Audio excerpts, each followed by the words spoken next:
Ocultismo prático. Prefácio.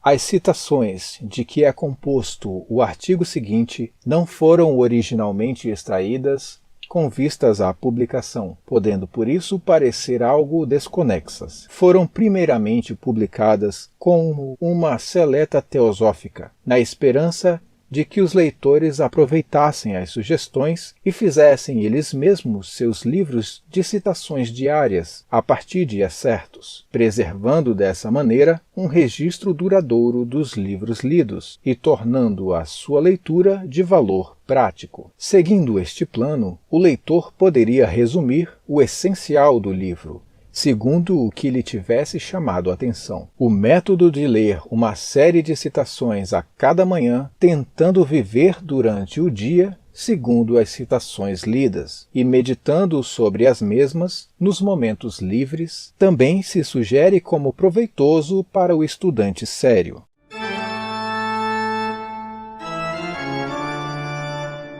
Algumas sugestões práticas para a vida diária. 1. Levanta cedo, logo que tenhas despertado, sem ficar deitado, indolente na cama, meio sonolento e meio desperto. Então reza com fervor, pedindo para que toda a humanidade possa ser regenerada espiritualmente. Que aqueles que estão lutando no caminho da verdade possam ser encorajados por tuas preces, que trabalhem com mais ardor e que obtenham sucesso e que tu possa ser fortalecido e não ceder às seduções dos sentidos. Imagina mentalmente a figura de teu mestre em estado de samadhi. Fixa esta imagem diante de ti, preenche-a com todos os detalhes. Pensa nele com reverência e reza para que todos os erros de omissão e comissão possam ser perdoados. Isto facilitará grandemente a concentração, purificará o teu coração e muito mais. Ou então reflete sobre as fraquezas do teu caráter. Compreende plenamente os males e os prazeres passageiros que elas te proporcionam e quere firmemente fazer tudo quanto possas para não ceder a elas da próxima vez. Esta autoanálise e o apresentar a ti mesmo perante o tribunal de tua própria consciência facilita em um grau até agora não imaginado o teu progresso espiritual. Quando estiveres tomando banho, exercita durante todo o tempo a tua vontade para que as tuas impurezas morais sejam levadas pela água juntamente com as demais impurezas do teu corpo. Em teu relacionamento com os outros, observa as seguintes regras. 1. Nunca faças aquilo que não estejas comprometido a fazer como teu dever, isto é, nunca faças qualquer coisa desnecessária. Antes de fazer algo, pensa se é teu dever fazê-lo. 2. Nunca digas uma palavra desnecessária. Pensa nos efeitos que tuas palavras podem produzir antes de pronunciá-las. Nunca te permitas violar teus princípios por força de tuas companhias. 3. Nunca permitas que qualquer pensamento desnecessário ou vão ocupe a tua mente. Isto é mais fácil que dizer do que fazer. Não podes esvaziar tua mente de uma só vez. Por isso, no início, tenta evitar pensamentos maus ou ociosos. Antes, ocupando a tua mente com a análise de tuas próprias faltas ou com a contemplação daqueles que são perfeitos. 4. Durante as refeições, exercita a tua vontade de modo a que teu alimento seja apropriadamente digerido, a fim de formar para ti um corpo em harmonia com as tuas aspirações espirituais, que não gere paixões maléficas e maus pensamentos. Come apenas quando tiveres fome e bebe apenas quando tiveres sede. Nunca de outro modo. Se um prato especial atrai o teu paladar, não te permitas ser seduzido a comê-lo para satisfazer aquele desejo ardente. Lembra-te de que o prazer não existia alguns segundos antes e que cessará de existir alguns segundos depois, de que é um prazer transitório e que aquilo que agora é um prazer irá tornar-se dor se tu ingerires em demasia, de que dá prazer apenas a língua.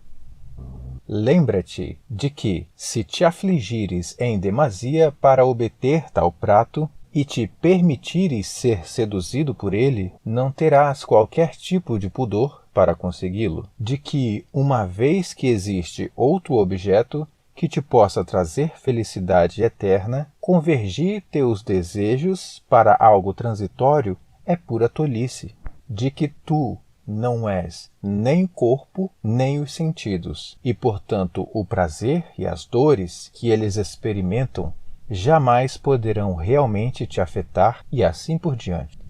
Pratica a mesma série de raciocínios no caso de qualquer outra tentação, e ainda que venhas a falhar muitas vezes, mesmo assim, com toda certeza, chegarás ao êxito. Não leias em demasia. Se leres por 10 minutos, reflete por outras tantas horas. Habitua-te à solidão e a permanecer só com os teus pensamentos. Acostuma-te ao pensamento de que ninguém, além de ti, pode dar-te assistência e desapega-te de tuas afeições em relação a todas as coisas gradualmente. Antes de dormir, reza como fizeste pela manhã. Faz uma revisão das ações do dia, vê onde tu falhaste e resolve então que não falharás nas mesmas coisas amanhã. 2. O motivo correto para a busca do autoconhecimento é aquele que pertence ao conhecimento e não ao eu. O autoconhecimento vale a pena ser buscado em virtude de ser conhecimento, e não existe virtude de pertencer ao eu. O principal requisito para a aquisição do autoconhecimento é o amor puro. Busca o conhecimento por amor puro, e o autoconhecimento finalmente coroará o teu esforço. O fato de um estudante progredir com impaciência é a prova evidente de que ele trabalha por recompensa e não por amor, o que, por seu turno, prova que ele não merece a grande vitória que está reservada para aqueles que realmente trabalham por puro amor. O Deus em nós, isso é, o espírito de amor e verdade, justiça e sabedoria, bondade e poder, deve ser o nosso único, verdadeiro e permanente amor. Nossa única confiança em tudo, nossa única fé em que, permanecendo tão firme como uma rocha, podemos confiar para sempre. Nossa única esperança, que nunca nos abandonará, mesmo que tudo o mais pereça. E a única coisa que temos de procurar obter, com nossa paciência, esperando com contentamento até que o nosso mau karma tenha se extinguido, quando então o Divino Redentor nos revelará sua presença dentro de nossa alma. A porta através da qual ele entra é chamada contentamento, pois aquele que está descontente consigo mesmo está descontente com a lei que o fez tal como ele é, e como Deus é ele mesmo a lei. Deus não se manifestará àqueles que estão descontentes com ele. Se admitirmos que estamos na corrente da evolução, então cada circunstância deve ser considerada totalmente justa para nós, e o fracasso de nosso desempenho numa linha de ação deveria ser considerado a nossa maior ajuda, pois não podemos aprender de nenhum outro modo aquela serenidade na qual insiste Krishna. Se todos os nossos planos fossem bem-sucedidos, então nenhum contraste se apresentaria a nós. Também aqueles planos, assim feitos, poderiam estar baseados em nossa ignorância e, portanto, ser errôneos. de modo que a bondosa natureza não nos permitirá realizá-los. Não somos culpados pelo plano, mas através da não aceitação de sua realização, podemos adquirir demérito kármico. Se tu, por qualquer motivo, encontra-te abatido, então, na mesma proporção, os teus pensamentos enfraquecerão em poder. Pode-se estar confinado numa prisão e ainda assim ser um trabalhador pela causa. Desta forma, rogo-te para tirar de tua mente qualquer desgosto pelas circunstâncias presentes.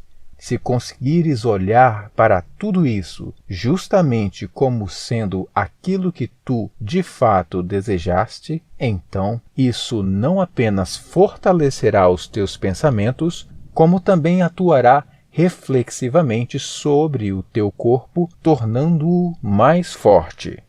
Agir e agir sabiamente quando chegar o tempo da ação, esperar e esperar pacientemente quando for o tempo para repouso, põe o homem em harmonia com os altos e baixos das marés da vida, e deste modo, tendo a lei e a natureza como seu respaldo, e a verdade e a caridade como faróis luminosos a lhe indicarem o caminho, ele poderá realizar maravilhas. A ignorância desta lei resulta em períodos de entusiasmo irracional de um lado e depressão, e até mesmo desespero do outro. O homem torna-se assim vítima de suas flutuações, quando deveria ser o senhor delas. Tem paciência, candidato, como alguém que não teme fracassos nem corteja êxitos. A energia acumulada não pode ser aniquilada, deve ser transferida para outras formas ou ser transformadas em outros tipos de movimento. Ela não pode permanecer para sempre inativa e ainda assim continuar a existir. É inútil tentar resistir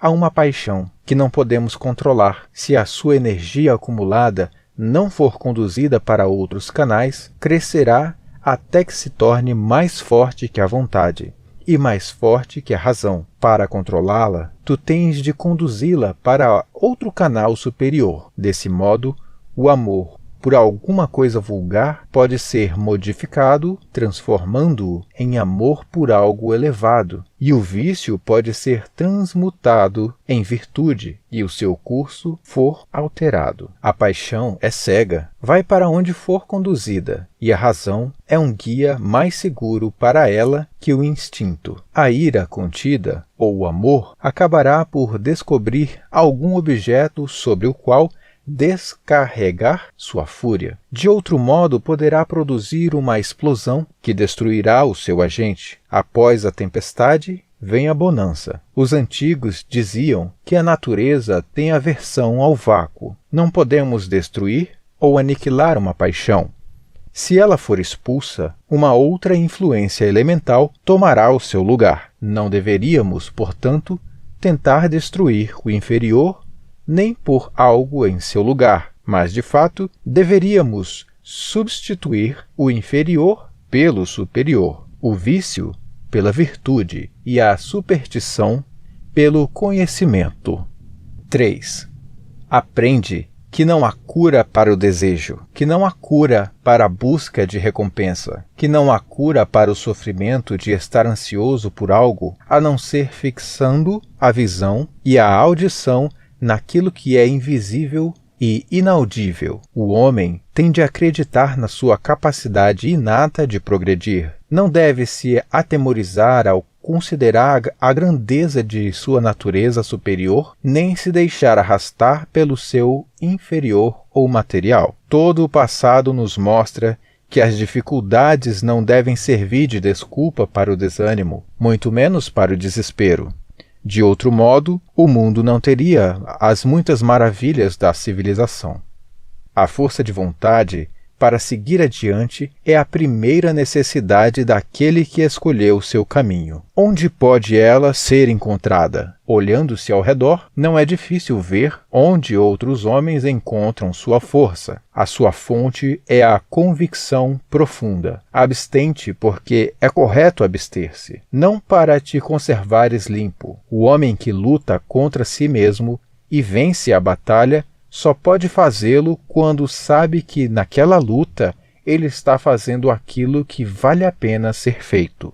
Não resistas ao mal, isto é, não te queixes nem te irrites com as vicissitudes inevitáveis da vida. Esquece de ti mesmo, servindo aos outros. Se os homens maltratam, perseguem ou enganam os seus semelhantes, por que resistir? Na resistência, criamos males ainda maiores. O trabalho imediato, qualquer que seja, tem implícito o clamor do dever, e a sua relativa importância ou não importância não deve ser em absoluto considerada. O melhor remédio para o mal não é a repressão, mas a eliminação do desejo. E isso pode ser melhor alcançado mantendo-se a mente constantemente fixa em coisas divinas.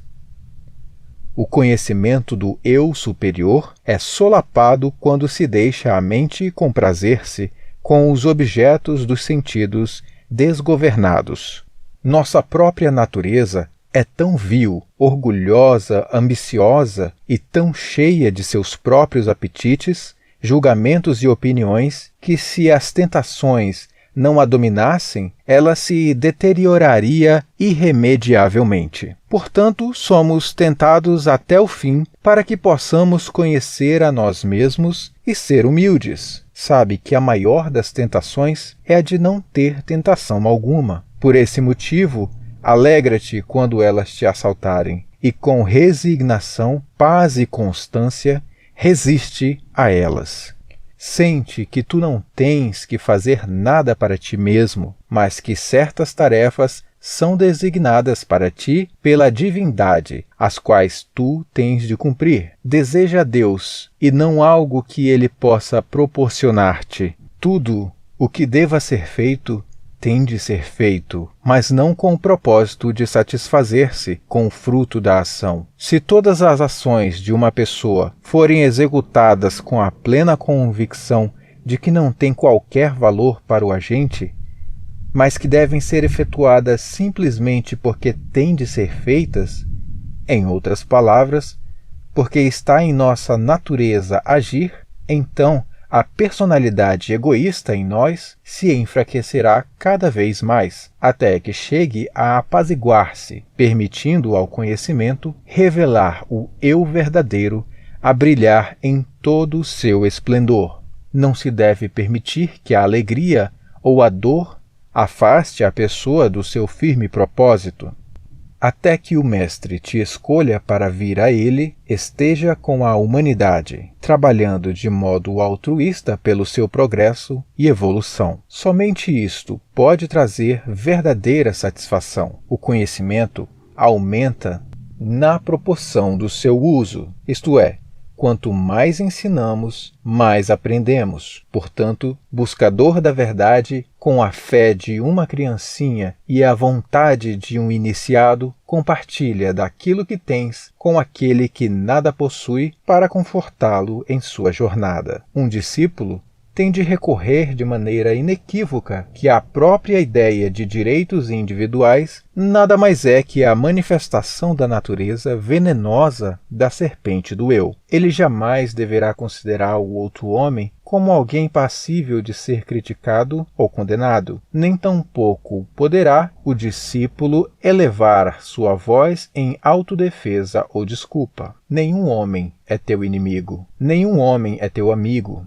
Todos são igualmente teus instrutores. Não mais se deve trabalhar para ganhar qualquer benefício, temporal ou espiritual, mas tão somente para cumprir a lei da existência, que é a justa vontade de Deus. 4. Não vivas nem no presente, nem no futuro, mas sim no eterno. A gigantesca erva daninha do mal lá não pode florescer. A própria atmosfera do pensamento eterno apaga esta mancha da existência. A pureza do coração é uma condição necessária para o atingimento do conhecimento do espírito. Há dois meios principais pelos quais esta purificação pode ser atingida. Em primeiro lugar, afasta persistentemente todo o mau pensamento e, em segundo, mantém a mente tranquila sob quaisquer condições, nunca te agitando ou te irritando por qualquer coisa. Descobrir-se-á, assim, que estes dois meios de purificação são melhor estimulados pela devoção e pela caridade. Não devemos nos manter ociosos, sem tentar fazer alguma coisa para progredir, só porque não nos sentimos puros, que todos tenham aspirações e que trabalhem com o devido empenho, no entanto, devem trabalhar no reto caminho, cujo primeiro passo é purificar o coração. A mente precisa de purificação sempre que sentir ira, ou que uma mentira seja contada, ou as faltas de terceiros sejam desnecessariamente reveladas, sempre que algo seja dito ou feito com propósito de bajulação, ou que alguém seja enganado pela insinceridade de uma palavra ou ação.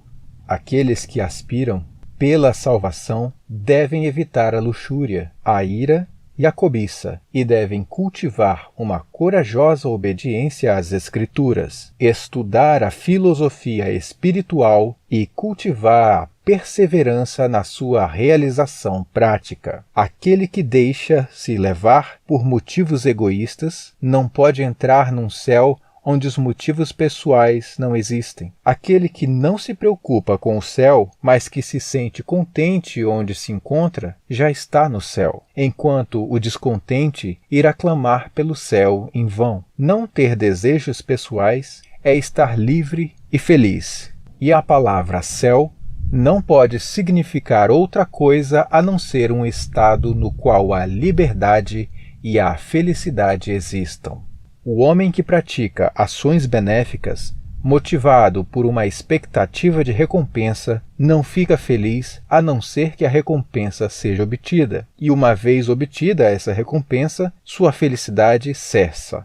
Não pode haver descanso e felicidade permanentes enquanto houver algum trabalho a ser feito, e que não tenha sido realizado, sendo que o cumprimento do dever traz sua própria recompensa. Aquele que se considere mais santo que os outros, aquele que tenha qualquer orgulho por estar isento de vícios ou insensatez, aquele que se crê sábio ou de qualquer maneira superior ao seu próximo, está incapacitado para o discipulado. Um homem tem que se tornar como que uma criancinha antes de poder entrar no reino dos céus. A virtude e a sabedoria são coisas sublimes, mas se elas criarem orgulho e uma consciência de separatividade em relação ao restante da humanidade, então serão apenas as serpentes do eu reaparecendo de uma forma mais sutil. O sacrifício, ou a entrega do coração do homem e suas emoções, é a primeira das regras. Envolve o atingimento de um equilíbrio que não pode ser perturbado pelas emoções pessoais. Põe sem demora tuas boas intenções em prática, nunca permitindo que nem sequer uma delas permaneça apenas como uma intenção. Nosso único rumo verdadeiro é deixar que o motivo para a ação esteja na ação em si mesma, jamais na sua recompensa. Não ser incitado à ação pela expectativa do resultado e nem tampouco ceder à propensão à inércia. Através da fé, isto é, conhecimento, e este surge pela prática do altruísmo e da bondade, o coração é purificado das paixões e da insensatez. Daí surge o domínio do corpo e, por último, a subjugação dos sentidos. As características do sábio iluminado são, em primeiro lugar, que ele está liberto de todos os desejos. Isso pode ser mais facilmente alcançado mantendo-se a mente constantemente voltada para as coisas divinas. E sabe que somente o verdadeiro ego ou supremo espírito é bem-aventurança e que tudo mais é dor. Em segundo, que ele está livre de apego ou repulsão com relação a qualquer coisa que lhe aconteça, e que age sem intenção. Finalmente, vem a subjugação dos sentidos, que é inútil e frequentemente prejudicial, dando origem à hipocrisia e ao orgulho espiritual, quando destituída do segundo, e que, por sua vez, não tem muita utilidade quando destituída do primeiro. Aquele que não pratica o altruísmo, aquele que não está preparado para dividir sua última porção com alguém mais pobre ou mais fraco do que ele, aquele que negligencia em ajudar o seu próximo, qualquer que seja sua raça, nação ou credo, quando e onde quer que encontre sofrimento, e que faz ouvidos moucos ao clamor da miséria humana, aquele que ouve uma pessoa inocente ser caluniada e que não toma a sua defesa como defenderia a si mesmo, não é um teósofo. 5. Ninguém age corretamente ao abandonar o cumprimento dos inequívocos deveres da vida, baseados no mandamento divino. Aquele que cumpre seus deveres por pensar que, se eles não forem cumpridos, algum malefício lhe sobrevirá, ou que o seu cumprimento removerá dificuldades do seu caminho, trabalha pelos resultados. Os deveres devem ser cumpridos simplesmente por terem sido mandados por Deus, que pode a qualquer momento ordenar que se lhes abandone. Enquanto não tivermos reduzido a inquietação da nossa natureza à tranquilidade, teremos de trabalhar, consagrando à deidade todos os frutos de nossa ação e atribuindo-lhe o poder de executar as tarefas corretamente. A verdadeira vida do homem é paz em identidade com o Supremo Espírito. Esta vida não é trazida à existência por qualquer ato nosso. É uma realidade, a verdade, e é completamente independente de nós. A compreensão da irrealidade de tudo que parece se opor a esta verdade é uma nova consciência, e não uma ação.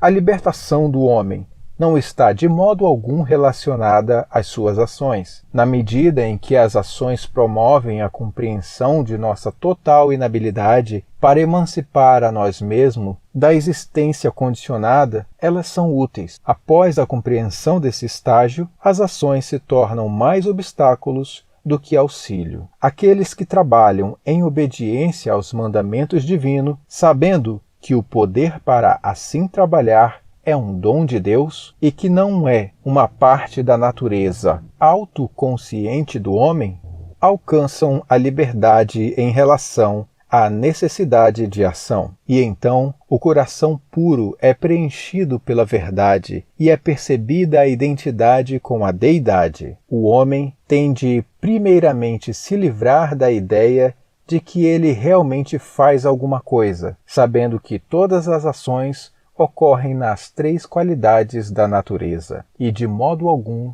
na alma. Então, ele tem de estabelecer todas as suas ações na devoção, isto é, sacrificar todas as suas ações ao Supremo e não a si mesmo. Ou ele próprio se arvora no Deus a quem são consagrados os seus sacrifícios, ou os consagra a outro verdadeiro Deus, Ishvara, e todos os seus atos e aspirações são dedicados ou para si mesmo ou para o todo. Aqui se evidencia a importância do motivo, pois se ele realiza grandes obras de valor ou de benefício para a humanidade, ou adquire conhecimento para poder dar assistência ao seu próximo, e é movido a isso meramente porque pensa que assim alcançará a salvação, ele está agindo apenas para seu próprio benefício e está, portanto, consagrando sacrifícios para si mesmo. Desta forma, ele tem de devorar-se inteiramente ao todo, sabendo que ele próprio não é o agente das ações, mas a mera testemunha delas. Desde que está em um corpo mortal, ele é afetado por dúvidas que irão brotar repentinamente. Quando elas de fato surgem, é que ele ignora algo. Ele deve, para tanto, ser capaz de dispensar a dúvida pela espada do conhecimento, porque se ele dispõe de uma resposta pronta para alguma dúvida, nesta mesma proporção ele a dissipará. Todas as dúvidas vem da natureza inferior e jamais em qualquer caso da natureza superior. Por isso, à medida que ele cresce em devoção, é capaz de perceber cada vez mais claramente o conhecimento que reside em sua natureza sattvika, bondade, pois está dito: um homem que seja perfeito em devoção ou que persiste em seu cultivo, espontaneamente descobre o conhecimento espiritual em si mesmo com o passar do tempo. E também um homem com a mente cheia de dúvidas não desfruta nem de um mundo nem do outro, o mundo dos devas, nem da beatitude final. A última frase é para destruir a ideia de que se há em nós este eu superior, ele irá, mesmo se formos indolentes e cheios de dúvida, triunfar sobre a necessidade de conhecimento, conduzindo-nos à beatitude final junto com o fluxo evolutivo de toda a humanidade. A verdadeira oração é a contemplação de todas as coisas sagradas em sua aplicação a nós mesmos, às nossas vidas e ações diárias, acompanhada do mais pujante e intenso desejo de tornar sua influência mais forte e as regras e as nossas vidas melhores e mais nobres, de modo que algum conhecimento delas nos possa ser concedido. Todos esses pensamentos têm de estar intimamente ligados à consciência da essência suprema e divina, da qual todas as coisas se originaram. A cultura espiritual é alcançada através da concentração, e esta tem que ser continuada diariamente e exercida a cada momento. A meditação já foi definida como a cessação do pensamento ativo externo. A concentração é a orientação de toda a vida para um determinado fim. Por exemplo, uma mãe devotada é aquela que considera antes e, sobretudo, os interesses dos seus filhos em todos os seus aspectos, e não aquela que se senta para pensar fixamente todo o dia apenas em um desses aspectos. O pensamento tem o poder de se autorreproduzir, e quando a mente é mantida firmemente em uma ideia, ela se torna colorida por essa ideia, e como pode-se dizer, todos os correlatos daquele pensamento surgem dentro da mente. É a partir daí que o místico obtém conhecimento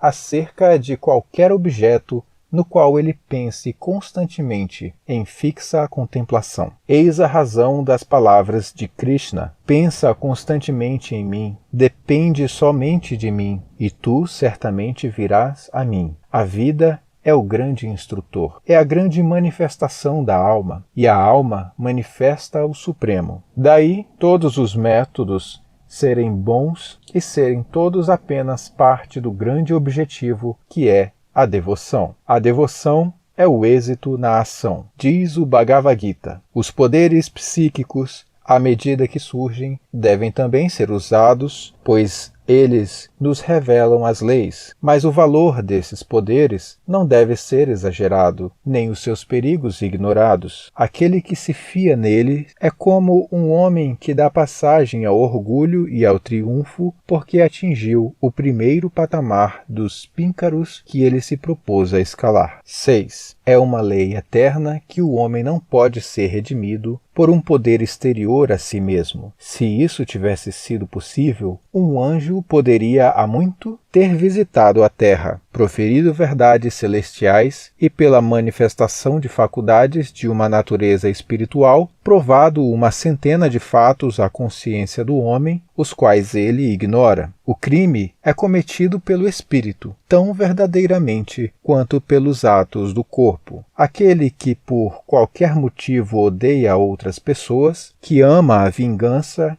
que não perdoa uma injúria, está cheio do espírito de homicídio, mesmo que ninguém mais o saiba. Aquele que se curva diante de falsos credos, que submete sua consciência a imposições de qualquer instituição, blasfema sua própria alma divina e, portanto, toma o nome de Deus em vão, ainda que nunca preste um juramento. Aquele que deseja meramente os prazeres dos sentidos e está focado neles, dentro ou fora das relações conjugais, é o verdadeiro adúltero. Aquele que priva quaisquer de seus companheiros da luz, do bem, da ajuda, da assistência que ele possa sabiamente lhes oferecer e que vive para o acúmulo de coisas materiais, para sua própria gratificação pessoal, é o verdadeiro ladrão. E aquele que rouba de seus companheiros a preciosa posse do caráter pela difamação ou por qualquer tipo de falsidade, não passa de um ladrão e da pior espécie. Se apenas os homens fossem honestos consigo mesmos e tivessem uma disposição amável com relação aos outros, ocorreria uma enorme mudança em seu julgamento quanto ao valor da vida e das coisas desta vida. Desenvolve o pensamento, esforça-te, concentrando toda a tua força de tua alma para fechar a porta de tua mente a todos os pensamentos errantes, permitindo somente a entrada daqueles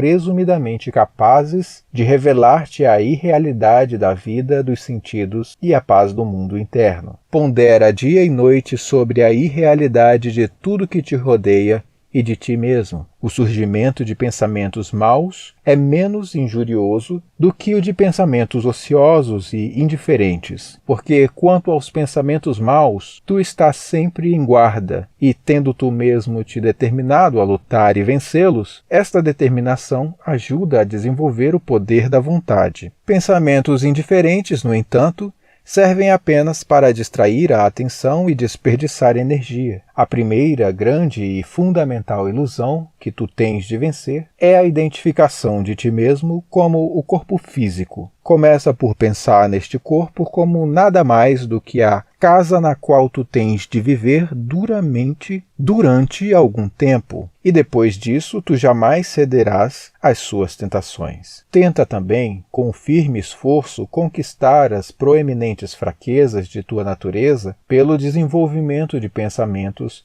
naquela direção que permitirá eliminar cada paixão em particular. Após os teus primeiros esforços, tu começarás a sentir um vácuo e um vazio indescritíveis em teu coração. Não temas, mas considera isto como a suave aurora anunciando o nascimento do sol da bem-aventurança espiritual. A tristeza não é o mal. Não te queixes. Aquelas coisas que parecem ser obstáculos e sofrimentos, muitas vezes não são. Em realidade, os misteriosos esforços da natureza para te ajudar em tua obra, se tu puderes lidar com eles de modo apropriado. Considera todas as circunstâncias com a gratidão de um aprendiz. Toda queixa é uma rebelião contra a lei do progresso. Aquilo que deve ser evitado é o sofrimento que ainda não chegou. O passado não pode ser modificado ou corrigido. Aquilo que pertence às experiências do presente não pode e não deve ser afastado. Mas o que deve ser evitado são as preocupações antecipadas ou temores pelo futuro, e cada ato ou impulso que possa causar sofrimento presente ou futuro a nós mesmos ou aos outros. 7. Não há nada mais valioso para um indivíduo do que possuir um ideal elevado ao qual ele aspire continuamente, modelando por ele seus pensamentos e sentimentos e construindo assim, da melhor forma que possa, a sua vida. Dessa forma, se ele esforça-se por tornar, ao invés de apenas parecer, não cessará de aproximar-se continuamente e cada vez mais de seu objetivo. Ele, porém, não alcançará este ponto sem uma batalha, nem deverá o verdadeiro progresso do qual é consciente enchê-lo de presunção e fariasismo, pois, se elevado for o seu ideal e o seu progresso em direção for real, ele preferirá mais ser humilhado a ensoberbecer-se. As possibilidades de posterior progresso e a concepção de planos ainda mais elevados de existência que se abrem ante ele não refriarão o seu ardor, embora certamente eliminarão a sua presunção. É precisamente essa concepção das vastas possibilidades da vida humana que é necessária para aniquilar l'ennui, o tédio, e para transformar a apatia em alegria de viver. Assim, vale a pena viver-se a vida pelo que ela é quando sua missão torna-se clara e suas esplêndidas oportunidades são uma vez apreciadas. O mundo mais direto e certo de alcançar este plano mais elevado é o cultivo do princípio do altruísmo, tanto em pensamento quanto na vida. Verdadeiramente estreita é a abrangência da visão que é limitada ao eu e que mede todas as coisas pelo princípio do interesse próprio, pois enquanto a alma estiver assim autolimitada, lhe é impossível conceber qualquer ideal elevado ou aproximar-se de qualquer plano mais elevado da vida. As condições para tal elevação encontram-se mais no interior do que no exterior e, felizmente, são independentes das circunstâncias e condições da vida. A oportunidade, assim, é oferecida a todos para avançarem em direção a planos cada vez mais elevados de existência, desse modo trabalhando com a natureza na realização do evidente propósito da vida. Se acreditarmos que o objetivo da vida é meramente satisfazer nosso eu material e mantê-lo em conforto, e que o conforto material confere o mais elevado estado de felicidade possível, nós tomamos erroneamente o inferior pelo superior e uma ilusão pela verdade. O nosso modo de vida material é uma consequência da constituição material de nossos corpos. Nós somos vermes da terra, porque nos apegamos a ela com todas as nossas aspirações. Se pudéssemos entrar num caminho de evolução no qual tornássemos menos materiais e mais etéreos, um tipo muito diferente de civilização se estabeleceria. Coisas que agora parecem ser indispensáveis e necessárias deixariam de ser úteis se pudéssemos transferir nossa consciência com a velocidade do pensamento de uma parte do globo a outra. Os atuais meios de comunicação não mais seriam necessários. Quanto mais nos afundamos na matéria, tanto mais serão necessários meios materiais para nosso conforto. O essencial e poderoso Deus no homem não é material e é independente das restrições que pesam sobre a matéria. Quais são as reais necessidades da vida? A resposta a esta pergunta depende inteiramente do que imaginamos ser necessário. Estradas de ferro, navios a vapor, etc., são agora uma necessidade para nós. E ainda assim, em outras épocas, milhões de pessoas viveram felizes e longamente, nada sabendo a respeito dessas coisas. Para um certo homem, uma dúzia de castelos pode parecer uma necessidade indispensável. Para outro, um carro. Para outro, ainda um cachimbo, etc. Mas todas essas necessidades são somente consideradas como tais na medida em que o próprio homem as criou. Elas tornam o estado no qual o homem agora se encontra agradável para ele e o tentam a permanecer naquele estado e não desejar nada mais elevado. Elas podem até mesmo obstruir o seu desenvolvimento em vez de o fazer avançar. Todas as coisas materiais têm de cessar de tornar-se uma necessidade se nós verdadeiramente quisermos avançar espiritualmente. É o ardente desejo e o desperdício do pensamento visando o aumento dos prazeres da vida inferior que impedem o homem de entrar na vida superior. Ocultismo prático. Esclarecimentos importantes para os estudantes. Há muitas pessoas que estão à procura de instruções práticas de ocultismo. Faz-se necessário, portanto, esclarecer de uma vez por todas. A diferença essencial entre ocultismo teórico e prático, ou o que é geralmente conhecido como teosofia de um lado e ciência oculta de outro, e b. a natureza das dificuldades envolvidas no estudo desta última. É fácil tornar-se um teósofo. Qualquer pessoa mediana, com mediana capacidade intelectual e com certa inclinação para a metafísica, que leve uma vida pura e altruísta, que encontre mais alegria em ajudar o seu próximo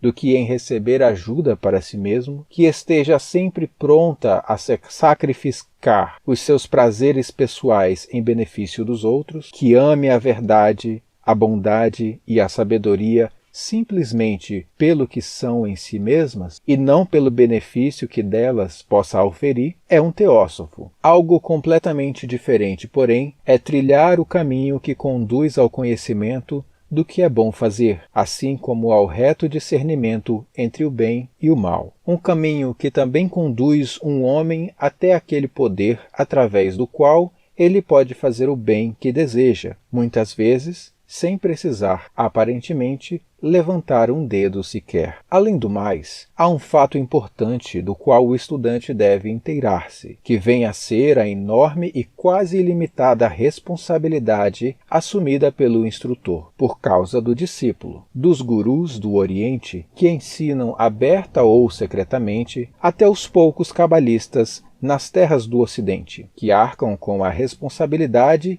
de ensinar os rudimentos da ciência sagrada aos seus discípulos. Esses hierofantes ocidentais, geralmente eles mesmos ignorantes do perigo em que incorrem, cada um e todos aqueles instrutores estão sujeitos à mesma e inviolável lei. Do momento em que começam a realmente ensinar, a partir do momento que conferem qualquer poder, seja psíquico, mental ou físico, aos seus discípulos, assumem para si próprios todos os pecados daquele discípulo, de acordo com as ciências ocultas, sejam de omissão ou comissão, até o momento em que a iniciação torne o discípulo um mestre e, por sua vez, responsável por si. Há uma misteriosa e mística lei religiosa, grandemente referenciada e seguida pela Igreja grega, algo esquecida pela católica romana e absolutamente extinta pela Igreja protestante. Essa lei data dos primórdios do cristianismo e tem sua base naquela lei, oculta, inviolável, mencionada anteriormente, da qual era um símbolo e uma expressão. É o dogma da absoluta sacralidade da relação entre os padrinhos que tomam para si a responsabilidade sobre uma criança. Estes assumem tacitamente para si todos os pecados da criança recém-batizada. Um verdadeiro mistério. Ela é ungida da mesma forma que na iniciação, até o dia em que a criança torna-se responsável por si mesma, conhecendo o bem e o mal. Desse modo fica claro por que os instrutores são tão reticentes e por que se requer dos chelas servir duramente um período probatório de 7 anos de modo a provarem sua aptidão de desenvolverem as qualidades necessárias para a segurança tanto do mestre quanto do discípulo. O ocultismo não é magia. É comparativamente fácil aprender os truques de encantamento e os métodos de uso das forças mais sutis, mas ainda assim materiais, de natureza física. Os poderes da alma animal, no homem, são logo despertados. As forças que o seu amor, o seu ódio e sua paixão podem pôr em ação são prontamente desenvolvidas. Mas isto é magia negra, feitiçaria, pois é a intenção, somente a intenção, que faz com que qualquer exercício de poder torne-se magia negra e maligna, ou branca e benéfica. É impossível empregar forças espirituais se houver o mais leve traço de egoísmo presente no operador, pois, a não ser que a intenção seja totalmente pura, a vontade espiritual converter-se-á em psíquica, agindo sobre o plano astral e podendo produzir resultados terríveis. Os poderes e as forças de origem animal podem igualmente ser usados tanto pelo egoísta e vingativo, quanto pelo altruísta e todo compassivo. Os poderes e as forças espirituais são concedidos somente àqueles que são perfeitamente puros de coração, isso é, magia divina. Quais são, então, as condições requeridas para tornar-se um estudante da Divina Sapientia? Pois que fique claro que tal instrução não pode quiçá ser ministrada, a não ser que estas condições sejam preenchidas e rigorosamente levadas a cabo durante os anos de estudo. Esta é uma condição sine qua non. Ninguém pode nadar a não ser que entre em água profunda. Nenhum pássaro pode voar a não ser que suas asas se tenham desenvolvido e que tenha espaço à sua frente, bem como coragem para lançar-se no ar. Um homem que queira manejar uma espada de duplo corte deve ser um mestre completo no manejo da espada sem corte, para que não venha a ferir a si mesmo ou, o que é pior, ferir outros na primeira tentativa. Para dar uma ideia aproximada das condições indispensáveis sob as quais o estudo da sabedoria divina possa prosseguir com segurança, isto é, sem perigo de que a magia divina possa dar lugar à magia negra, apresentaremos uma síntese das regras reservadas, com as quais todo instrutor no Oriente está familiarizado. As poucas passagens que se seguem foram selecionadas dentre inúmeras outras e explicadas entre colchetes e itálico. 1. O lugar escolhido para receber instrução deve ser um local planejado para não distrair a mente, contendo objetos magnéticos com influências enlevadoras. As 5 cores sagradas, entre outras coisas, devem estar presentes, reunidas num círculo. O local deve estar livre de quaisquer influências malignas pairando no ar. 2. Antes que seja permitido ao discípulo o estudo face a face, ele tem de adquirir preliminares na seleta companhia de outros upasak, discípulos laicos, cujo número deve ser ímpar. Antes que tu, instrutor, transmita ao teu Lanu, discípulo, as boas sagradas palavras do Lamrim, ou permita que ele se apronte para Dubjed, deverás cuidar para que a mente do Lanu esteja totalmente purificada e em paz com todos, especialmente com os seus outros eu.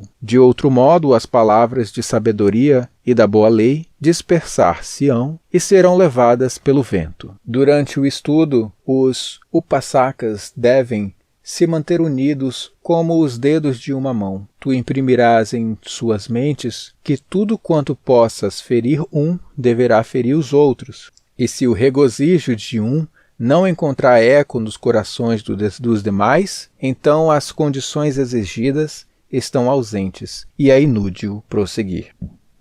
Os discípulos devem ser afinados pelo guru como as cordas do alaúde, vina, cada uma diferente da outra, e ainda assim, cada uma emitindo sons em harmonia com todas as outras. Coletivamente, eles devem como que formar um teclado que responda em todas as suas partes ao mais leve toque, o toque do mestre. Assim, as suas mentes abrir-se-ão para as harmonias da sabedoria, para vibrarem como o conhecimento através de cada um e de todos, resultando em efeitos agradáveis aos deuses regentes, tutelares ou anjos padroeiros, e úteis para o Lanu. Dessa maneira, a sabedoria deverá ser impressa para sempre em seus corações, e a harmonia da lei jamais será quebrada. Aqueles que desejam adquirir o conhecimento que leva aos Siddhis, poderes ocultos, têm que renunciar a todas as vaidades da vida e do mundo. Segue aqui a enumeração dos Siddhis. Nenhum Lanu, discípulo, pode sentir diferença entre si mesmo e os seus companheiros de estudo, tais como eu sou o mais sábio, eu sou o mais santo e agrado mais ao instrutor ou à minha comunidade do que meu irmão, etc. E permanecer um upasaka. Seus pensamentos devem estar predominantemente fixos em seu coração, afastando dele todo o pensamento hostil a qualquer ser vivente. Ele, o coração, deve estar pleno de sentimento e de não separatividade em relação a todos os outros seres, bem como a tudo na natureza, de outro modo não pode haver sucesso. Um Lanu discípulo deve recear somente influências externas das criaturas vivas, emanações magnéticas dessas criaturas. Por esta razão, ainda que uno com tudo, em sua natureza interna ele deve cuidar para separar seu corpo externo de toda influência estranha. Ninguém mais além dele deve beber ou comer em sua tigela. Deve evitar contato corporal, ser tocado ou tocar, tanto com seres humanos quanto com animais. A mente deve permanecer impassível a tudo o que não sejam as verdades universais da natureza, para que a doutrina do coração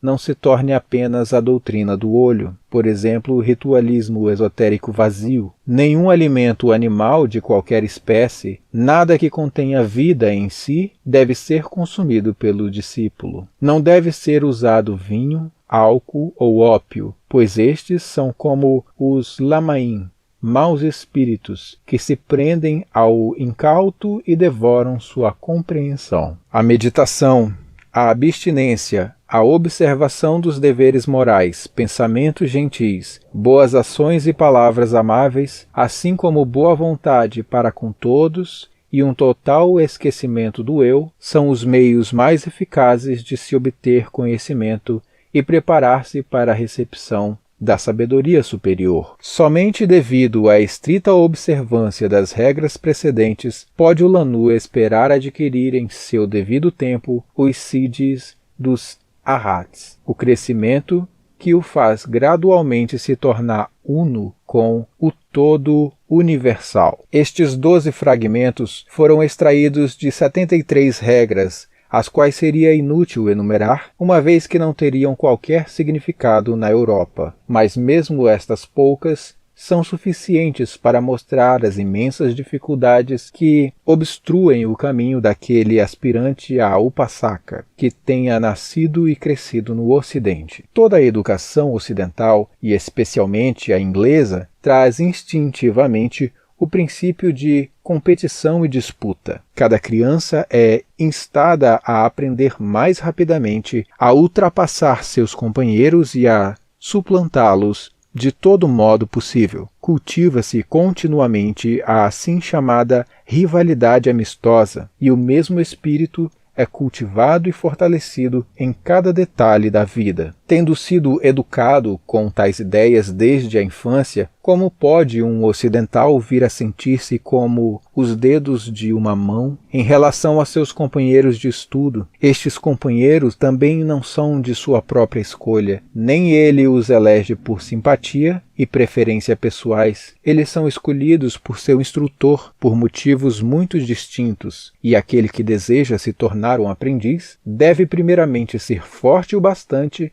para matar-os em seu coração todos os sentimentos de aversão e antipatia para com os outros. Quantos ocidentais estão prontos, pelo menos para tentar? Acrescente-se ainda os detalhes da vida diária, o preconceito de não tocar nem mesmo a mão daqueles que nos são mais próximos e queridos. Como tudo isso é contrário à noção ocidental de afeição e bons sentimentos, como parece frio e difícil, egoístico também, as pessoas diriam, abster-se de proporcionar prazer aos outros em função de seu próprio desenvolvimento. Bem, deixemos aqueles que pensam assim protelar até uma outra vida a tentativa de entrar na senda com real serenidade, mas que eles não se vangloriem de seu suposto altruísmo, pois na realidade eles apenas se deixam enganar pelas aparências, noções convencionais baseadas no emocionalismo e na efusão, ou na assim chamada cortesia,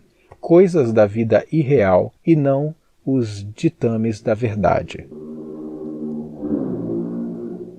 Mas mesmo colocando de lado essas dificuldades, eles podem ser consideradas como externas, embora não sejam por isso menos importantes, como podem os estudantes do Ocidente afinar-se com a harmonia como se lhes exige aqui. O personalismo cresceu tão fortemente na Europa e na América que não há escola de artistas em que até mesmo os membros não se odeiem e sintam ciúmes um dos outros. O ódio profissional e a inveja tornam-se proverbiais. Os homens procuram beneficiar-se a si mesmo a qualquer custo, e mesmo assim chamadas cortesias da vida não são mais do que máscaras vazias, cobrindo estes demônios de ódio e inveja. No Oriente, o espírito de não separatividade é inculcado tão firmemente a partir da infância, quanto no Ocidente é inculcado o espírito de rivalidade. A ambição pessoal, os sentimentos e os desejos pessoais são tão encorajados a crescer tão desmedidamente por lá, quanto a criança é como uma terra naturalmente boa e é cultivada de modo apropriado, cresce e torna-se um homem no qual o hábito de subordinação do eu inferior ao eu superior é forte e poderoso. No Ocidente, predomina a criança que os princípios orientadores da ação dos homens são as suas preferências e antipatias em relação aos outros homens ou coisas, ainda que eles não tornem tais princípios a norma de suas vidas e nem tentem impô-los aos outros. Para aqueles que reclamam de terem aprendido pouco da sociedade teosófica, deixemos que as palavras seguintes publicadas num artigo da revista Perth de fevereiro passado calem fundo em seus corações. A chave de cada estágio é o próprio aspirante. Não é o temor a Deus que é o começo da sabedoria, mas sim o conhecimento do eu, que é a sabedoria em si mesma. Quão magnífica e verdadeira se apresenta assim para o estudante de ocultismo que começou a compreender algumas das verdades precedentes. A resposta dada pelo oráculo dos Delfos a todos os que vinham em busca da sabedoria oculta, palavras repetidas e enfatizadas tantas vezes pelos sábios Sócrates. Homem, conhece-te a ti mesmo. Ocultismo versus artes ocultas. Tantas vezes ouvi dizer, mas jamais até então acreditara, que houvesse pessoas que, por meio de poderosos encantamentos mágicos, dobrassem aos seus vis propósitos as leis da natureza. Milton. Na seção Correspondência deste mês, várias cartas dão testemunho da forte impressão causada em algumas mentes pelo nosso antigo artigo do mês passado, Ocultismo Prático. Tais cartas servem para provar e reforçar duas conclusões lógicas. Há mais pessoas bem educadas e de bom entendimento que acreditam na existência do ocultismo e da magia, os dois diferindo enormemente, do que supõe o materialista moderno. E B, a maioria dos que acreditam, incluindo-se muitos teosóficos, não tem ideia definida da natureza do ocultismo e o confunde com as artes ocultas em geral, até mesmo com a magia negra. Suas concepções dos poderes que o ocultismo confere ao homem e dos meios necessários para consegui-los são tão variados quanto fantasiosos. Alguns imaginam que tudo que necessitam para tornar-se um Zanoni é um mestre na arte para indicar o caminho. Outros creem que se tem apenas de atravessar o canal de Suez e ir até a Índia para transformar-se num Roger Bacon ou mesmo num Conde Saint-Germain. Muitos adotam Margrave como o seu ideal, com sua juventude sempre a se renovar, e poucos se importam com a alma como o preço a ser pago por isso. Muitos confundem feitiçaria pura e simplesmente com ocultismo. Através do sumidouro da terra, a partir das trevas do rio Estige, subir fantasmas descarnados para regiões de luz, e desejam com a força deste feito ser tratados como adeptos de plena grandeza. A magia cerimonial, de acordo com as regras irreverentemente apresentadas por Eliphas Levi, constitui um outro alter ego imaginário da filosofia dos antigos Arhat. Em suma, os prismas através dos quais o ocultismo aparece, para aqueles inocentes da filosofia, são tão multicoloridos e variados como os lhes pode tornar a fantasia humana. Será que esses candidatos à sabedoria e ao poder sentir-se-iam muito indignados se lhe fosse Contada a verdade pura e simples, não é apenas útil, mas agora se tornou necessário desiludir a maioria deles. E antes que seja tarde demais, esta verdade pode ser dita em poucas palavras. Não há, no Ocidente, entre as centenas de pessoas fervorosas que se dizem ocultistas, nem mesmo meia dúzia que tenham sequer uma ideia aproximadamente correta da natureza da ciência que eles procuram dominar. Com umas poucas exceções, estão todos no caminho que leva à feitiçaria. Que eles restabeleçam um pouco de ordem no caos que reina em suas mentes antes de protestarem contra esta afirmativa. Deixemos que primeiro aprendam a verdadeira relação entre artes ocultas e ocultismo, e a diferença entre ambos, e então se enfureçam se ainda se acharem com razão. Enquanto isso, deixemos que aprendam que o ocultismo difere da magia e das outras artes secretas, como um glorioso sol difere de uma luz fugídia, assim como o imutável e imortal espírito do homem, o reflexo do todo absoluto sem causa e incognoscível, difere do barro perecível, o corpo humano. Em nosso Ocidente, altamente civilizado, onde as línguas modernas têm evoluído e novas palavras têm sido cunhadas sob o influxo de novas ideias e pensamentos, como tem acontecido com todas as línguas, quanto mais estes pensamentos se tornam materializados na fria atmosfera do egoísmo ocidental e sua busca incessante pelos bens deste mundo, tanto menos se sente qualquer necessidade para a produção de novos termos que expressem aquilo que se considera implicitamente como absoluta e desacreditada superstição. Tais palavras poderiam apenas corresponder a ideias que dificilmente se suporia um homem culto pudesse abrigar em sua mente. Magia é um sinônimo para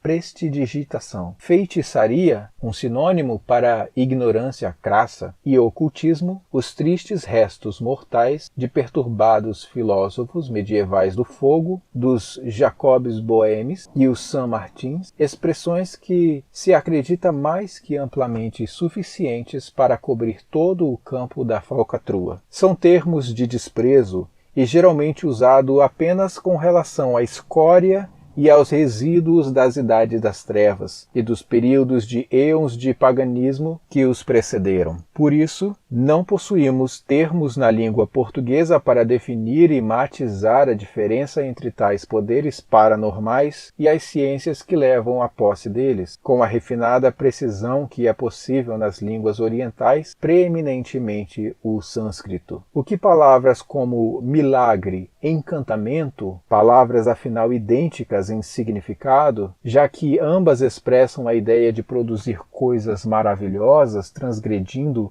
as leis da natureza, como explicado pelas autoridades reconhecidas, significam aqueles que a ouvem ou as pronunciam. Um cristão acreditará piamente em milagres, não obstante transgridam as leis da natureza, porque se diz terem sido produzidos por Deus através de Moisés. Por outro lado, rejeitará os encantamentos produzidos pelos mágicos do faraó ou irá atribuí-los ao demônio. É este o último que nos pios inimigos associam ao ocultismo. Enquanto seus ímpios desafetos, os infiéis riem-se de Moisés, dos mágicos e dos ocultistas e enrubesceriam se tivesse de dedicar um pensamento sério a tais superstições, isso porque não existe qualquer termo para mostrar a diferença. Não há palavras para expressar as luzes e sombras e desenhar a linha demarcatória entre o sublime e o verdadeiro, em relação ao absurdo e ridículo. Os últimos são interpretações teológicas que ensinam a transgressão das leis da natureza pelo homem, por Deus ou pelo diabo. Os primeiros, os milagres científicos e os encantamentos de Moisés e dos magos, de acordo com as leis naturais, ambos tendo sido aprendidos em toda a sabedoria dos santuários, que eram as sociedades reais daqueles dias, e no verdadeiro ocultismo. Esta última palavra certamente se presta a equívocos, traduzida como foi da palavra composta Gupta Vidya, conhecimento secreto. Mas conhecimento de quê? Alguns dos termos sânscritos nos podem ajudar. Há 4 nomes nomes, dentre muitos outros, para designar os vários tipos de conhecimento ou ciência esotéricos, mesmo os Puranas esotéricos. A Ajnavidya, conhecimento dos poderes ocultos despertados na natureza pela realização de certas cerimônias e ritos religiosos. Mahavidya, o grande conhecimento, a magia dos cabalistas e da adoração tântrica, geralmente feitiçaria da pior espécie. Guryavidya, conhecimento dos poderes místicos, residentes no som, éter, consequentemente nos mantras, preces cantadas ou encantamentos, que depende do ritmo e da melodia usadas, em outras palavras, uma performance mágica baseada no conhecimento das forças da natureza e suas correlações. E Atmavidya, um termo que é traduzido simplesmente como conhecimento da alma. Sabedoria verdadeira pelos orientalistas, mas que significa muitíssimo mais. Atmavidya é, assim, o único tipo de ocultismo que qualquer teósofo que admirasse luz no caminho e que fosse sábio e altruísta deveria esforçar-se por alcançar. Tudo o mais é apenas algum ramo das artes ocultas. Por exemplo, artes baseadas no conhecimento da essência última de todas as coisas nos reinos da natureza, tais como os minerais, vegetais e animais, portanto das coisas pertencentes à esfera da natureza material, por mais que aquela essência possa ser invisível e tenha escapado até agora à compreensão da ciência. A alquimia, a astrologia, a fisiologia oculta, a quiromancia existem na natureza e as ciências exatas, assim chamadas talvez porque elas sejam julgadas o inverso disso. Nesta era de filosofias paradoxais, já descobriram não poucas das artes acima, mas a clarividência, simbolizada na Índia como o olho de Shiva, ou chamada visão infinita no Japão, não é hipnotismo, o filho ilegítimo do mesmerismo, e não pode ser adquirida por tais artes. Todas as outras podem ser dominadas e se pode obter resultados, sejam bons, maus ou indiferentes, mas são de pouco valor do ponto de vista de Atmavidya. A Atmavidya inclui todas elas e pode até mesmo usá-las eventualmente para propósitos benéficos, mas não sem antes purificá-las de sua escória e tomando o cuidado de destruí-las de todo elemento de motivação egoísta. Deixe-nos explicar. Qualquer homem ou mulher pode pôr-se a estudar uma ou todas as artes ocultas, acima especificadas, sem qualquer grande preparação prévia, e mesmo sem adotar qualquer modo de vida demasiado restritivo. Poder-se-ia até mesmo prescindir de qualquer padrão elevado de moralidade. No último caso, certamente, as probabilidades são de 10 para 1 que o estudante iria se transformar num tipo de feiticeiro razoável e prestes a cair abruptamente na magia negra. Mas o que isso pode importar? Os vodus e os dugpas comem, bebem, se divertem com as hecatombes de vítimas de suas artes infernais, e assim também os afáveis cavalheiros, viviseccionistas e os hipnotizadores diplomados das faculdades de medicina. A única diferença entre as duas classes é que os vodus e dugpas são feiticeiros conscientes e os seguidores de Charcot Richer são feiticeiros inconscientes. Assim como ambos têm de colher os frutos de seus trabalhos e feitos na magia negra, os praticantes ocidentais não deixarão de conseguir lucros e satisfações sem receber a punição e a reputação correspondentes a tais práticas. Repetimos, portanto, que o hipnotismo e a vivissecção, como praticados em tais escolas, são feitiçaria pura e simples, privados do conhecimento do qual desfrutam os vodus e dugpas, e que nenhum Charcot Richer pode obter por si mesmo em 50 anos de intenso trabalho e observação experimental. Deixemos então aqueles que querem intrometer-se na magia, quer eles entendam sua natureza ou não, mesmo que considerem as regras impostas aos estudantes muito difíceis e por isso ponham de lado Atmavidya ou ocultismo, seguirem sem esse conhecimento. Deixemos que se tornem magos de qualquer maneira, mesmo que se tornem vodus e dugpas pelas próximas 10 encarnações. Mas o interesse de nossos leitores está provavelmente centrado naqueles que são inexoravelmente atraídos para o oculto, embora nem façam ideia da verdadeira natureza daquilo a que aspiram, nem se tenham tornado livres das paixões e muito menos verdadeiramente altruístas. Então, o que dizer a respeito desses desaventurados? Nos perguntarão que desse modo são dilacerados pelo meio de forças conflitantes, pois já foi comentado por demais para que se precise repetir, e fato em si é óbvio a qualquer observador, que uma vez que o desejo pelo ocultismo tenha realmente despertado no coração de um homem, não lhe resta qualquer esperança de paz, nem o lugar para o descanso ou conforto em todo o mundo. Ele é impelido para os locais selvagens e desolados da vida, por um incessante tormento e uma inquietude que não consegue apaziguar. O seu coração está demasiado cheio de paixão e desejo egoísta para lhe permitir passar pelo portal de ouro. Ele não consegue encontrar descanso ou paz na vida comum. Terá ele, então, de cair inevitavelmente na feitiçaria e na magia negra e, através de muitas encarnações, acumular para si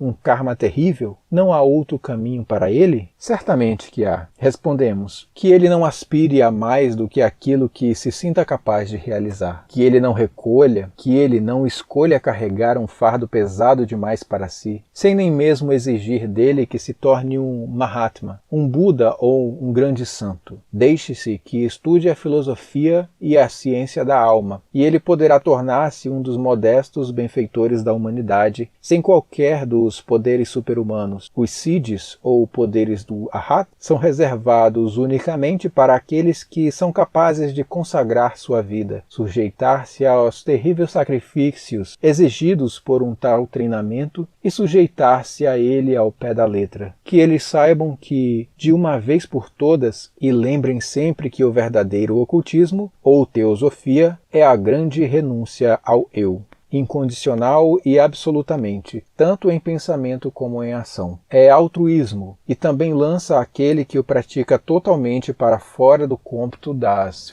fileiras dos vivos. Não para si, mas para o mundo ele vive. Tão logo tenha comprometido a si mesmo com a obra, muito é perdoado durante os primeiros anos de provação, mas tão logo seja ele aceito, sua personalidade tem de desaparecer e ele tem de se tornar uma mera força benéfica da natureza. Depois disso, só há 2 polos opostos perante ele, 2 sendas e nenhum lugar intermediário para descanso. Ou ele ascende trabalhando com afinco, degrau por degrau, geralmente através de numerosas encarnações, e sem intervalo para repouso no Devachan, a escada de ouro que leva à condição de Mahatma, à condição de Arhat ou Bodhisattva, ou ele permitirá escorregar escada abaixo ao primeiro passo dado em falso e despencar até a condição de Dugpa. Tudo isso ou é desconhecido ou é totalmente deixado de lado. Na realidade,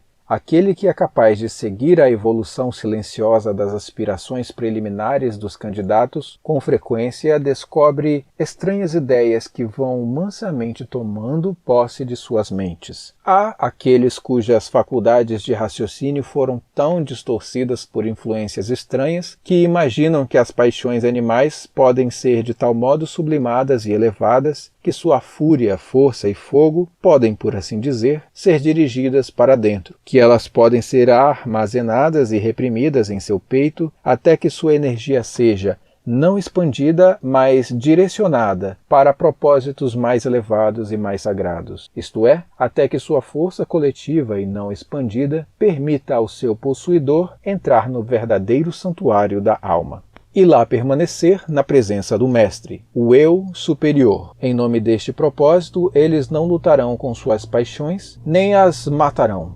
Eles simplesmente por um forte esforço de vontade, acalmarão as violentas chamas e as manterão encerradas dentro de suas próprias naturezas, permitindo ao fogo arder sob uma fina chama de cinzas. Eles se submetem jovialmente à tortura do menino espartano que preferiu permitir a raposa devorar suas entranhas e desfazer-se dela. Ó pobres visionários cegos! Seria o mesmo que escapar de um bando de limpadores de chaminés bêbados, exaltados e sujos por causa de seu trabalho, pudessem ser encerrados num santuário coberto com linho mais puro e branco, e que, em vez de com sua presença sujar e transformar o lugar num monte de retalhos imundos, eles se tornassem mestres do recinto sagrado, e que finalmente de lá saíssem tão imaculados quanto o próprio recinto. Por que não imaginar que uma dúzia de cangambás aprisionados na atmosfera pura de um Dgompa, monsteiro, possam sair dali impregnados com todos os perfumes e incensos lausados? Estranha aberração da mente humana. Poderia isto ser possível? Investiguemos. O mestre no santuário de nossas almas é o Eu Superior, o Espírito Divino cuja consciência está baseada na mente e apenas dela deriva. Tal ocorre de qualquer modo durante a vida mortal do homem, na qual se encontra cativa e a qual convencionamos chamar de alma humana, sendo a alma espiritual o veículo do espírito. Por sua vez, aquela alma pessoal ou humana é, na sua forma mais elevada, um composto de aspirações espirituais, volições e amor divino. Em seu aspecto inferior, de desejos animais e de paixões terrestres que lhe são transmitidas por sua associação com o seu veículo. A sede de tudo isso. Ela desempenha um papel, portanto, de um elo e um meio entre a natureza animal do homem, a qual sua razão superior tenta subjugar, e a natureza espiritual divina, em direção à qual ela gravita sempre que obtiver vantagem em sua luta com o animal interior. Este último é a instintiva alma animal e é o antro daquelas paixões que, como acabamos de mostrar, são acalentadas em vez de aniquiladas, e que alguns entusiastas imprudentes mantêm encerrada em seu peito. Será que eles ainda esperam desse modo transformar a corrente imunda do esgoto animal nas águas cristalinas da vida? E onde, em que terreno neutro podem elas ser aprisionadas de modo a não afetarem o homem? As violentas paixões do amor e da luxúria ainda estão vivas e ainda se lhes permite permanecer no lugar de seu nascimento. Aquela mesma alma animal, pois tanto as porções superior e inferior da alma humana, ou mente, rejeitam semelhantes companhias, ainda que não possam evitar ser maculadas por tais vizinhos. O eu superior, ou espírito, é tão incapaz de assimilar tais conhecimentos como o é a água de se misturar com óleo ou impurezas líquidas gordurosas. Assim, é apenas a mente, o único vínculo e meio entre o homem e a terra e o eu superior, que é a única sofredora e que está constantemente em perigo de ser tragada por aquelas paixões, que podem ser reavivadas a qualquer momento e perecer no abismo da matéria. E como pode ela alguma vez se afinar com a divina harmonia do princípio superior, quando aquela harmonia é destruída pela mera presença de tais paixões animais dentro do santuário em preparação? Como pode a harmonia prevalecer e vencer quando a alma está maculada e distraída pelo turbilhão de paixões e pelos desejos terrenos dos sentidos do corpo, ou mesmo pelo homem astral? Pois este astral, o duplo sombrio, tanto no animal como no homem, não é companheiro do ego divino,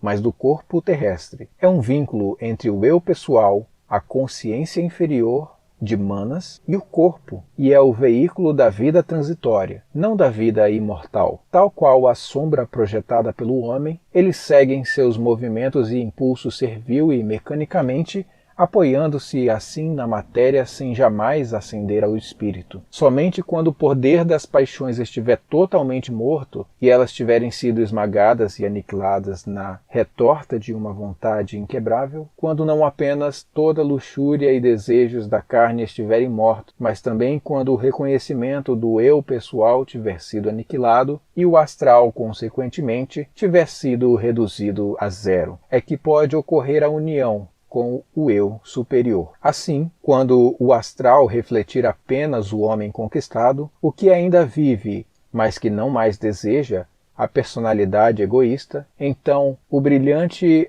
algoides, o eu divino, pode vibrar em harmonia consciente com ambos os polos da entidade humana. O homem de matéria purificada e a sempre pura alma espiritual, e erguer-se na presença do Eu superior. O Cristo dos gnósticos místicos, congraçado, imerso, unido com ele para sempre. Como então poderia ser possível conceber um homem que entrasse pela porta estreita do ocultismo quando seus pensamentos a cada dia e hora estão presos a coisas mundanas, desejos de posse e poder, à luxúria, à ambição e aos deveres que, embora honrosos, ainda são da terra, terrenais? Mesmo o amor pela esposa e a família, a mais pura e mais altruísta das afeições humanas, é uma barreira ao verdadeiro ocultismo, pois se tomarmos como exemplo o sagrado amor de uma mãe pelo seu filho ou o de um marido por sua esposa, mesmo nesses sentimentos, quando analisados em profundidade e examinados criteriosamente, ainda há egoísmo no primeiro, e um egoísmo a deux no segundo exemplo. Que mãe não sacrificaria sem hesitar, sequer um instante, centenas e milhares de vidas pela vida do seu filho do coração?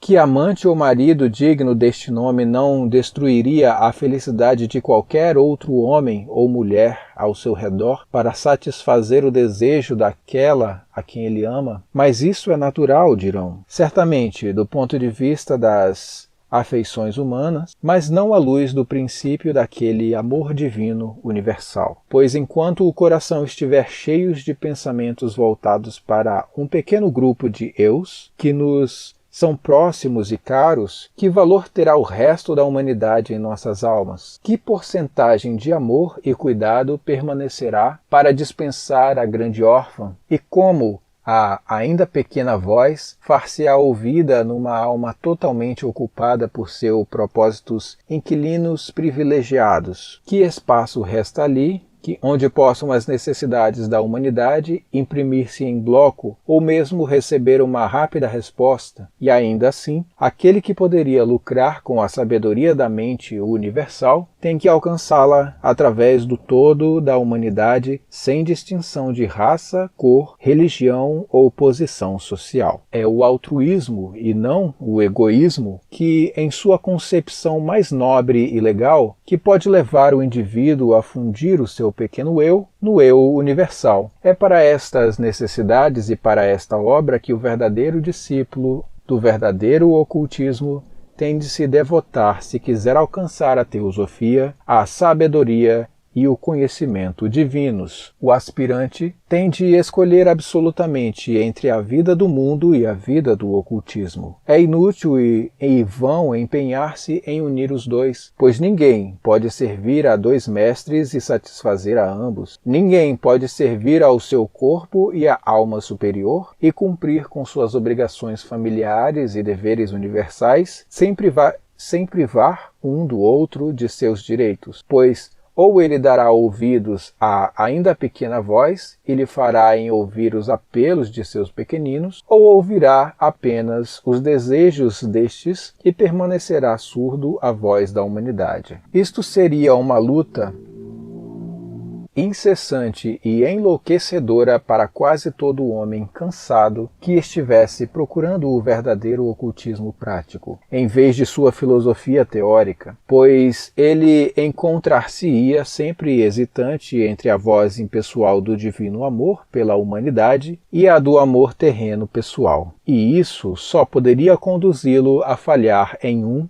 ou outro, ou talvez em ambas as obrigações. Pior que isso, pois quem quer que seja indulgente, uma vez que tenha comprometido a si mesmo com o ocultismo, na gratificação de luxúria e amor terrenos, sentirá quase imediatamente um resultado. Será irresistivelmente arrastado do estado impessoal divino para o plano inferior da matéria. A autogratificação sensual, ou mesmo mental, envolve a perda imediata dos poderes de discernimento espiritual. A voz do mestre não pode mais ser distinguida daquela das paixões pessoais ou mesmo da voz de um dugpa, o certo do errado. A firme moralidade do mero casuísmo, o fruto do mar morto, assume a mais gloriosa aparência mística apenas para se tornar cinzas nos lábios e fel no coração, resultando em profundeza mais que profunda, treva mais que escura, a insensatez pela sabedoria, a culpa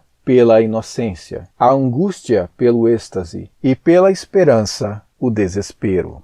E uma vez estando enganados e tendo agido segundo seus erros, a maioria dos homens recusa-se a reconhecer os seus erros e assim descem, afundando-se cada vez mais abaixo na lama. E muito embora seja a intenção que determina primariamente se a prática é de magia branca ou negra, ainda assim os resultados mesmo da feitiçaria involuntária e inconsciente não deixarão de produzir mau karma. Muito já se falou para mostrar que feitiçaria é qualquer tipo de influência maléfica aplicada em outras pessoas, fazendo com que sofram ou façam outras sofrerem. Por consequência, o karma é uma pedra pesada, lançada sobre as plácidas águas da vida, e tem de produzir círculos cada vez mais amplos, que se expandem mais e mais, quase ad infinito. Tais causas, uma vez produzidas, terão de gerar efeitos e estes evidenciam-se nas justas leis de retribuição. Muito disso poderia ser evitado se as pessoas apenas se abstivessem de partir para práticas cuja natureza ou importância elas não compreendem. Não se espera que alguém carregue um fardo além de suas forças e capacidades. Existem magos de nascença, místicos